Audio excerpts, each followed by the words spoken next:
नमस्कार, सुप्रभात प्यारे विद्यार्थियों। कक्षा 10वीं अन्यवर हिंदी के इस ऑनलाइन प्लेटफॉर्म पर आप सभी का हार्दिक स्वागत एवं अभिनंदन। प्यारे विद्यार्थियों, बोर्ड कक्षा के अंतर्गत हमने हिंदी व्याकरण के कुछ टॉपिक के बारे में चर्चा करी। समास हमने प्रारंभ किए थे। समास का सामान्य परिचय हमने पूर्वोत्तर के वीडियो में कर लिया था। आज अपन उनका विस्तृत अध्ययन करते हैं और उनके विस्तृत उदाहरणों के बारे में चर्चा करते हैं। तो आप इस वीडियो को पूरा देखें और साथ साथ में नोट्स बनाते रहें और लिखते रहें। प्यारे बच्चों, ये आपके लिए बहुत उपयोगी सिद्ध होगा। तो पढ़ते हैं आज का अपना नया टॉपिक, जिसे अपन आगे बढ़ाते हैं, समास।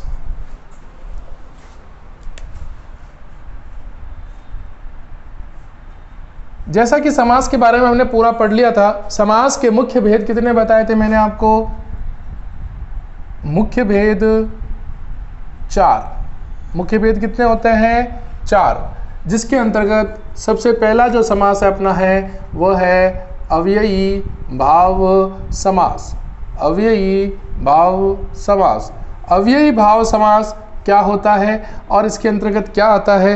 हालांकि सामान्य परिचय के अंतर्गत हमने ये जानने की कोशिश करी थी कि जो शब्द दे रखा है उस शब्द के टुकड़े कर लो, अर्थ सामने आ जाएगा। शब्द क्या है? अव्यय। अव्यय का मतलब प्रथम पद प्रधान। पहली बात तो ये हमने पहले चर्चा करी थी, प्रथम पद प्रधान हो। दूसरी बात, उपसर्ग व अव्यय से युक्त हो। अव्यय से युक्त हो। ये 3 बातें आपको ध्यान रखनी है। प्रथम पद प्रधान, उपसर्ग व अव्यय से युक्त। जैसे देखो, आबाल, आ उपसर्ग तो क्या है? विग्रह, बाल से। ठीक है, लेकर, ये भी लिख सकते हैं अपन। ठीक है, उसके बाद आजन्म, जन्म से, ये भी लिख सकते हैं अपन। ठीक है, उसके बाद आता है आपका रातों रात। रातों रात, रात ही रात में। ठीक है, रात ही रात में। और भरपेट, भर पेट, तो भर अव्यय है, भर क्या है? अव्यय है, तो क्या हो जाएगा? पेट भरकर।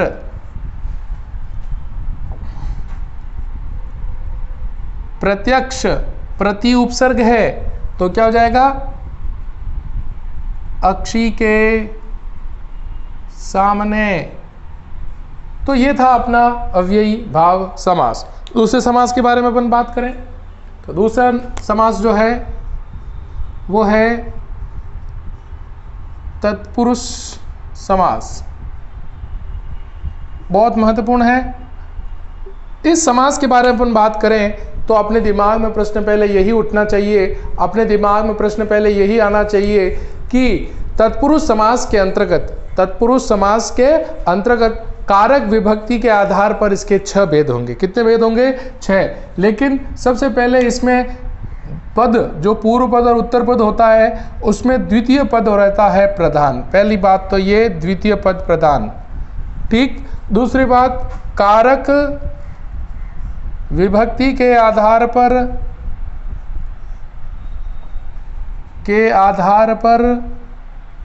6 भेद होते हैं। ये बात और आपको ध्यान में रखनी है। अब कौन से 2 भेद जो कारक विभक्ति के जो इसमें नहीं आते हैं, ये बात भी बहुत महत्वपूर्ण है। एक कर्ता कारक व संबोधन कारक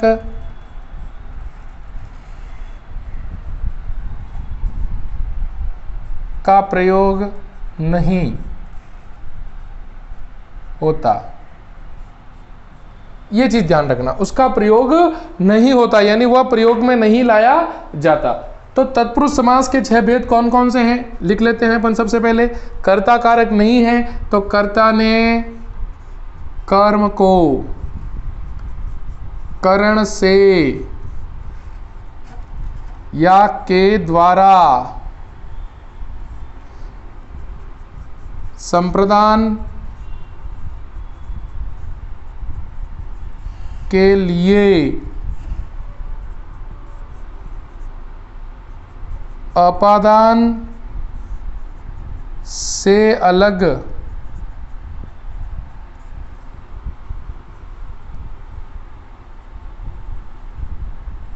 संबंध का के की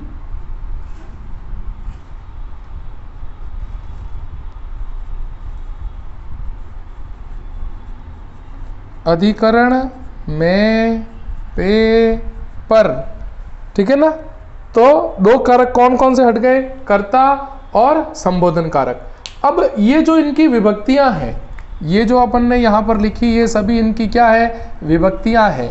अब इन विभक्तियों के आधार पर हमने इनके भेद कर लिए। उदाहरण की चर्चा करें अपन, जैसे को तो है प्राप्तोदक, शब्द क्या है, प्राप्तोदक। संधि क्या होगी, प्राप्त धन उदक, तो लिख हो जाएगा विग्रह उदक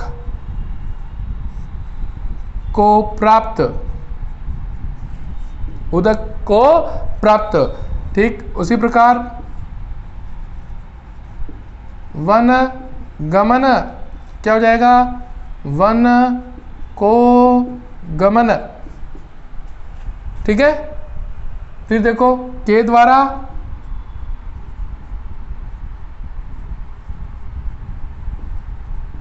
बैलगाड़ी,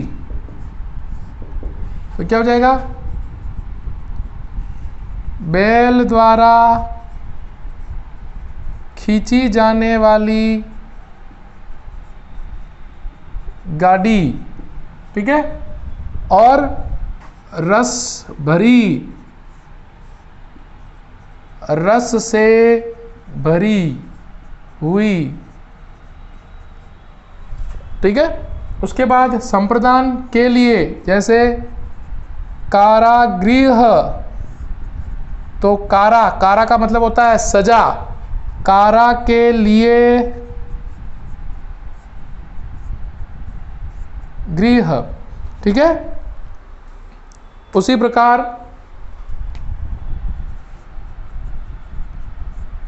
शयन कक्ष,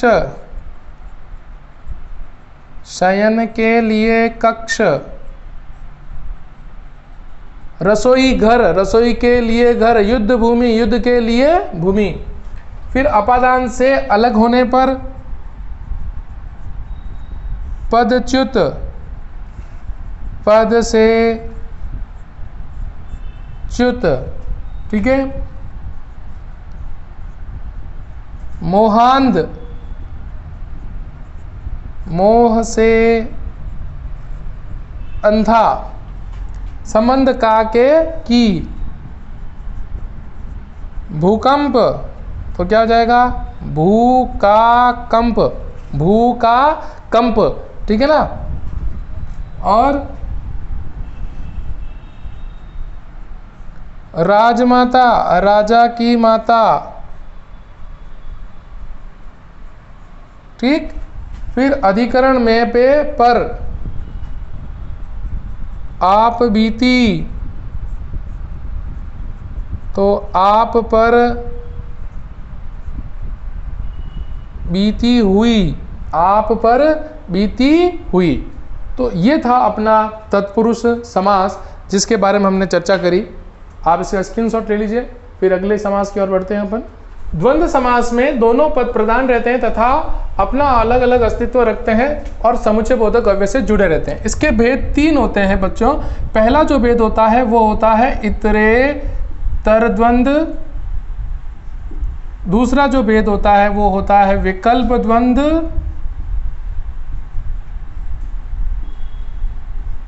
तीसरा जो भेद होता है वो होता है समाहार द्वंद्व। इतरेतर द्वंद्व में तो आता है और, इसमें विकल्प द्वंद्व में या, और समाहार द्वंद्व में आता है आदि।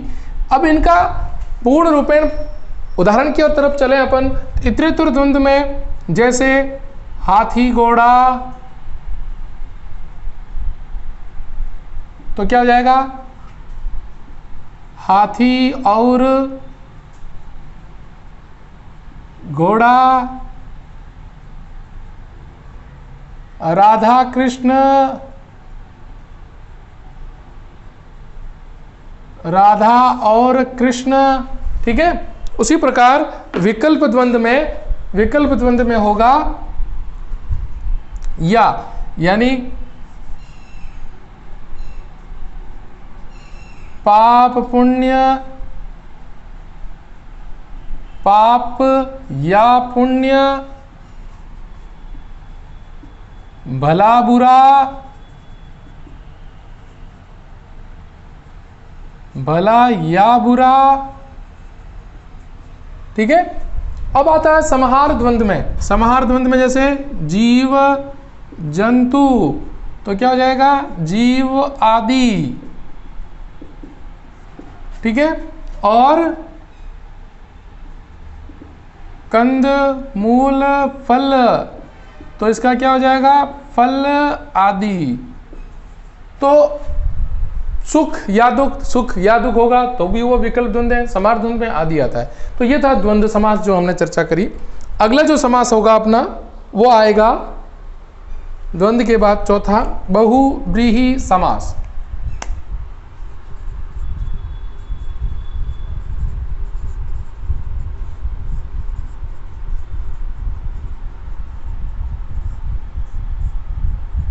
बहुव्रीहि समास क्या होता है, इसके बारे में चर्चा करते हैं अपन। बहुव्रीहि समास में पहली बात तो दोनों पद अप्रधान होते हैं। दोनों पद अप्रधान होते हैं। ठीक। तीसरा, योग रूढ़ शब्द जिसे कह सकते हैं अपन, तीसरा या यूं कहें तीसरा विशिष्ट शब्द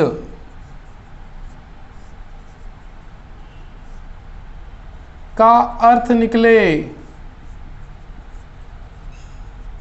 और अहम बात, योग रूढ़ शब्द की और संकेत,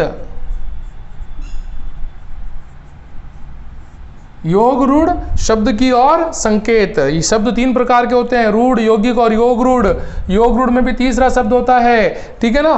तो बहुव्रीहि समास में दोनों पद अप्रधान होते हैं। तीसरा विशिष्ट शब्द के अर्थ की और संकेत होता है। योग रूढ़ शब्द की और संकेत होता है। जैसे आप देखिए निडर, तो क्या होगा? बिना डर के। ठीक। अनंग, बिना अंग का, वह जो बिना अंग का है। और एक ही है भाई, कामदेव। ठीक है, जिसका कोई अंग नहीं है, अंग दिखाई नहीं देता। फिर प्रजापति,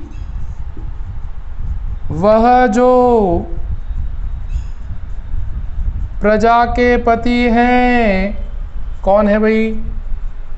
ब्रह्मा।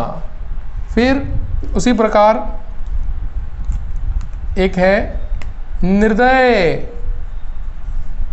निर्दय यानी गई हुई दया है जिसके, वह यानी जिसके हृदय से दया निकल गई हो, दया रहित हो चुका हो, वह निर्दय होता है। निर्दय। उसके बाद प्रद्युम्न, प्रद्युम्न यानी वह जो पहले ही दमित कर देता है, यानी इच्छाओं को दमित कर देता है, वह है कामदेव। ठीक। एक और,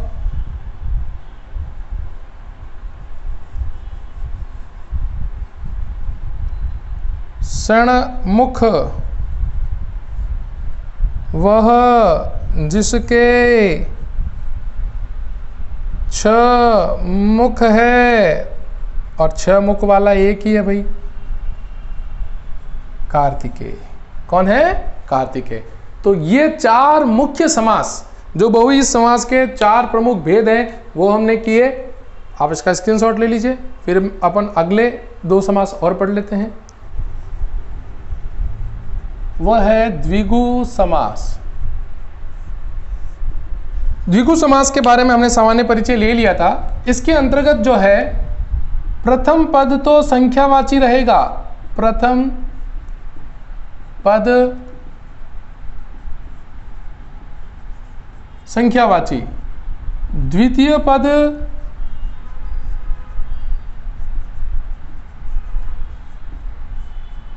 समूह का बोध कराए। यानी प्रथम पद जिसका संख्यावाची हो तथा द्वितीय पद क्या करवाए, समूह का बोध करवाए। जैसे दोपहर, दो संख्या, दो प्रहर के बाद का समय 8वां, यानी 8वें दिन लगने वाला बाजार। ठीक है। उसी प्रकार त्रिभुवन, त्रिभुवन यानी 3 भुवनों का समूह। ठीक है। और द्विगु, द्विगु क्या क्या हो जाएगा, 2 गायों का समाहार। ठीक है बच्चों, ये हो गया आपका द्विगु समास। मोस्ट एंड इंपॉर्टेंट, बहुत महत्वपूर्ण, समझने योग्य है, और वह है छठा भेद, कर्म धार्य समास। इस समास का एक और नाम है, वह है समानाधिकरण समास। ठीक है बच्चों, इसके बारे में आप अच्छी तरह से समझिए। समानाधिकरण समास कहें या कर्मधारय समास कहें, इसके अंतर्गत सबसे पहली बात तो ये आएगी आपके कि प्रथम पद विशेष्य, यानी जिसकी विशेषता बतलाई जाए, विशेष्य उपमेय या उपमेय से युक्त व द्वितीय पद यानी दूसरा पद विशेषण उपमान से युक्त हो, वह समास कर्मधारय समास कहलाता है। अब आपके सामने 4 शब्द आए हैं, विशेष्य, विशेषण 1, उपमेय, उपमान 2। ठीक है, तो ये दो तो आप समझ ही गए हैं, क्योंकि अपन ने विशेषण पढ़ा था, तब बताया था। तो इसमें क्या होगा, इस समास में प्रथम पद विशेष्य, दूसरा पद विशेषण, प्रथम पद उपमेय और दूसरा पद उपमान से युक्त होता है। तो ये दोनों तो अपन समझ ही गए कि विशेष्य क्या है, जिसकी विशेषता बताई जाए, संज्ञा तथा सर्वनाम शब्द, तथा उपमेय जो होता है, इसके बारे में चर्चा करते हैं अपन। उपमेय क्या है, बहुत महत्वपूर्ण है ये चीज समझना। और उपमान क्या है, क्योंकि आपके अपठित गद्यांश में भी प्रश्न रेखा खींच के पूछ लिया कि उक्त वाक्य में कौन सा समास है और उसकी परिभाषा लिखिए, तो भी आपको आना चाहिए। उपमेय का मतलब होता है जिसकी तुलना की जाए, जिसकी तुलना की जाए।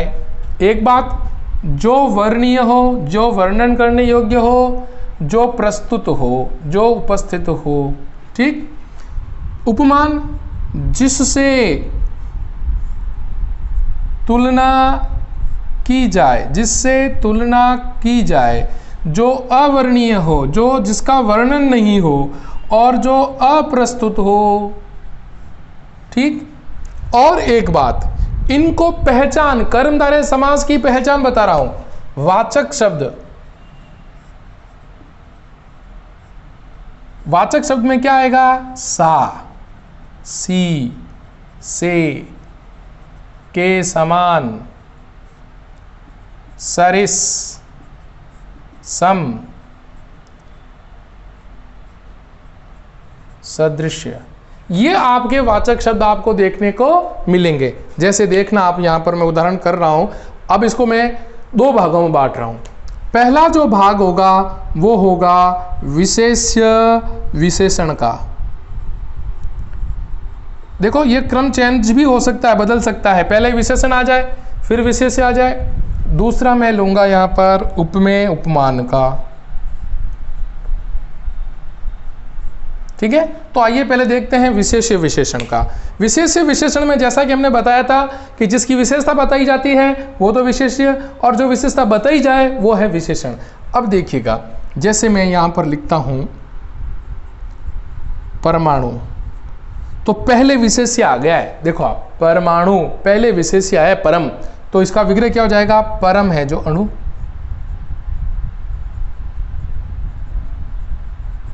ठीक है, उसी प्रकार देखो मंदाग्नि, मंद अग्नि, तो पहले इसकी विशेषता आ गई। मंद है जो अग्नि, मंद है जो अग्नि। और देख लीजिए,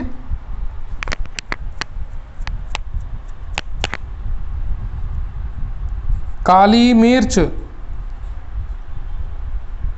काली है जो मिर्च, इसमें भी विशेषण पहले है। और देख लीजिए प्रभु दयाल, ये देखो प्रभु विशेष्य, दयालु विशेषण है, तो क्या हो जाएगा? दयालु है जो प्रभु। तो ये हो गया विशेष्य विशेषण का। बात करते हैं उपमेय उपमान की। देखना आप, जैसे राधा रति के समान सुंदर है। आपसे प्रश्न पूछ लिया अपठित गद्यांश में कि इसमें कौन सा समास है, तो आप सीधा पक्का लगा सकते हो के समान। ये देखो के समान है वाचक शब्द। तो अब आपको पता लगाना कि इसमें उपमेय कौन और उपमान कौन। उपमेय कौन है? जिसकी तुलना की जाए, जो वर्णीय हो, जो प्रस्तुत हो। तो यहां पर तुलना किसकी हो रही है? राधा की। राधा यहां पर है उपस्थित, लेकिन रति नहीं, कामदेव की पत्नी रति, रति यहां पर नहीं है, वो तो देवता है, तो यहां पर नहीं है। तो राधा क्या है? उपमेय। रति क्या है? उपमान। क्लियर हो गया। उसी प्रकार जैसे मुख चंद्र, अब क्या है? तुलना किसकी हो रही? मुख की। किससे हो रही है? चंद्रमा से। कैसा? आपका मुख मुख नहीं, चंद्रमा के समान है। आपका मुख मुख नहीं, चंद्रमा जैसा है। तो क्या हो जाएगा? चंद्र रूपी मुख, चंद्र रूपी मुख। उसी प्रकार अपन देखें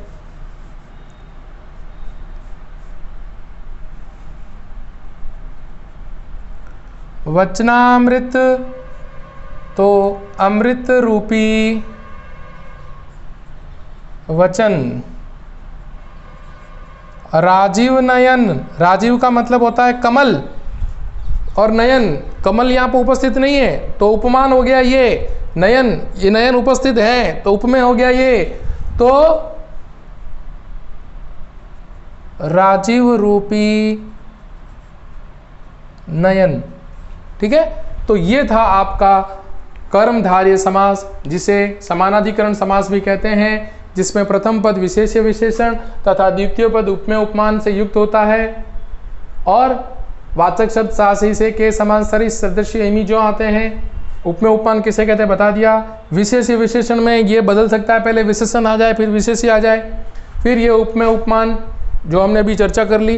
तो इस प्रकार आज अपना समास का टॉपिक कंप्लीट होता है। आशा करता हूं कि आज आपके ये समास का टॉपिक समझ में आया होगा और आप इसको पढ़कर नोट्स बनाएंगे। ठीक है प्यारे विद्यार्थियों, तो पुनः आप मेरे इस चैनल को अधिक से अधिक लाइक, सब्सक्राइब और शेयर जरूर करें। मिलेंगे फिर नए टॉपिक के साथ, तब तक के लिए नमस्कार।